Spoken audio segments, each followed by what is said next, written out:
Hey guys, welcome to my channel. ಬನ್ನಿ friends, ಇವತ್ತು ನಾವು ನಂಜನಗೂಡಿಗೆ ಬಂದಿದ್ದೀವಿ ಫುಲ್ ಫ್ಯಾಮಿಲಿ. ನಂಜನಗೂಡ್ದು ಪಂಚರಥೋತ್ಸವನ ನೋಡ್ಕೊಂಡು ಹೋಗೋಕ್ಕೆ ನಾವು ಪ್ರತಿ ವರ್ಷ ವಿಸಿಟ್ ಮಾಡ್ತೀವಿ. ಆ ದೇವಸ್ಥಾನದಲ್ಲಿ ಪಕ್ಕದಲ್ಲಿರೋ ಹೊಳೆಯಲ್ಲಿ ಸ್ನಾನ ಮಾಡಿ, ಉರುಳು ಸೇವೆ ಮಾಡಿ, ದೇವ್ರ ದರ್ಶನ ಮಾಡಿ, ಆ ಬೆಳಗಿನ ಜಾವ ಜನ ಸಾಗರದ ಮಧ್ಯೆ ನಿಂತ್ಕೊಂಡು ದೇವ್ರ ದರ್ಶನ ಮಾಡ್ತಾಯಿದ್ರೆ ಅದೊಂದು ಫುಲ್ ಪಾಸಿಟಿವ್ ಎನರ್ಜಿ, ಆ ಗೂಸ್ಬಂಪ್ ಮೂಮೆಂಟ್ಸು.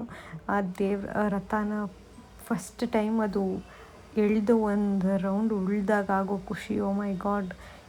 ಜನ ಎಲ್ಲ ಜೋರಾಗಿ ಕ್ಲ್ಯಾಪ್ಸ್ ಮಾಡೋದಾಗಿರ್ಬೋದು, ತುಂಬ ಪಾಸಿಟಿವ್ ಅನಿಸುತ್ತೆ. ನಾವಂತೂ ಪ್ರತಿ ವರ್ಷ ಮಿಸ್ ಮಾಡದೆ ಹೋಗ್ತೀವಿ. ಆ್ಯಂಡ್ ಇದೊಂದೇ ಅಲ್ಲದೆ ಇಲ್ಲಿಂದ ಒಂದು ಟೆಂಪಲಿಂದ, ನಂಜನಗೂಡು ಟೆಂಪಲಿಂದ 1 ಕಿಲೋಮೀಟ್ರಷ್ಟು ದೂರದಲ್ಲಿ ಪರಶುರಾಮನ ದೇವಸ್ಥಾನ ಅಂತ ಇದೆ. ಅಲ್ಲಿ ನಾವು ಪ್ರತಿ ವರ್ಷ ಅಲ್ಲೂ ವಿಸಿಟ್ ಮಾಡ್ತೀವಿ.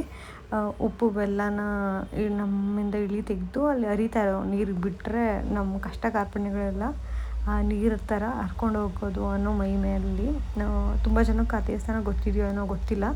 ಬಟ್ ಪ್ರತಿ ವರ್ಷ ನಾವು ಈ ಟೆಂಪಲಿಗೆ ಹೋದಾಗ ಅಲ್ಲಿಗೂ ಒಂದು ವಿಸಿಟ್ ಮಾಡ್ತೀವಿ. ಅಲ್ಲಿ ನಾನ್ ವೆಜ್ ಕೂಡ ಮಾಡ್ತಾರೆ. ಅದು ತುಂಬ ಸರ್ಪ್ರೈಸಿಂಗ್ ಅನಿಸುತ್ತೆ.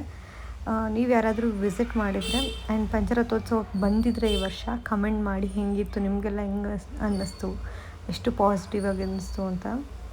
ಆ್ಯಂಡ್ ಗೈಸ್, ಇಲ್ಲಿ ನೋಡ್ಬೋದು ಜನ ಸಾಗರನೇ ಸೇರುತ್ತೆ. ಫುಲ್ ಹೋಲ್ ನೈಟ್ ಜಾತ್ರೆ ಕಟ್ಟಿರುತ್ತೆ. ಅಲ್ಲೆಲ್ಲ ಶಾಪಿಂಗ್ ಮಾಡೋದು, ಚಿಕ್ಕ ಚಿಕ್ಕ ಶಾಪ್ಸ್ಗಳಾಗಿರ್ಬೋದು, ಆ ಧೂಪದ ಹೊಗೆ ಮಧ್ಯ ರಥನ ಎಳಿತಾ ಇರೋದು, ಆಮೇಲೆ ಹಣ್ಣು ಜಾವನನ ಎಸೆಯೋದಂತೂ ಓ ಮೈ ಗಾಡ್, ತುಂಬ ಮಜಾ ಅನಿಸುತ್ತೆ. ಎಷ್ಟೊಂದು ಜನಕ್ಕೆ ಎಕ್ಸ್ಪೀರಿಯೆನ್ಸ್ ಮಿಸ್ ಆಗಿರುತ್ತೆ. ಇದೆಲ್ಲ ಎಕ್ಸ್ಪೀರಿಯೆನ್ಸ್ ಮಾಡೋಕ್ಕೆ ಪುಣ್ಯ ಮಾಡಿರಬೇಕು ಅಂತ ನಾನು ಹೇಳೋಕ್ಕೆ ಇಷ್ಟಪಡ್ತೀನಿ. ಈ ಲಾಗ್ ನಿಮಗೆಲ್ಲರಿಗೂ ಇಷ್ಟ ಆಗಿದ್ದರೆ ಪ್ಲೀಸ್ ಒಂದು ಲೈಕ್ ಮಾಡಿ, ಕಮೆಂಟ್ ಮಾಡಿ ಮತ್ತು ಸಬ್ಸ್ಕ್ರೈಬ್ ಮಾಡಿ. ಆ್ಯಂಡ್ ಬೆಲ್ ಐಕಾನ್ನ ಕ್ಲಿಕ್ ಮಾಡ್ಕೊಳ್ಳಿ, ನಿಮಗೆ ನೋಟಿಫಿಕೇಷನ್ಸ್ ಬರುತ್ತೆ.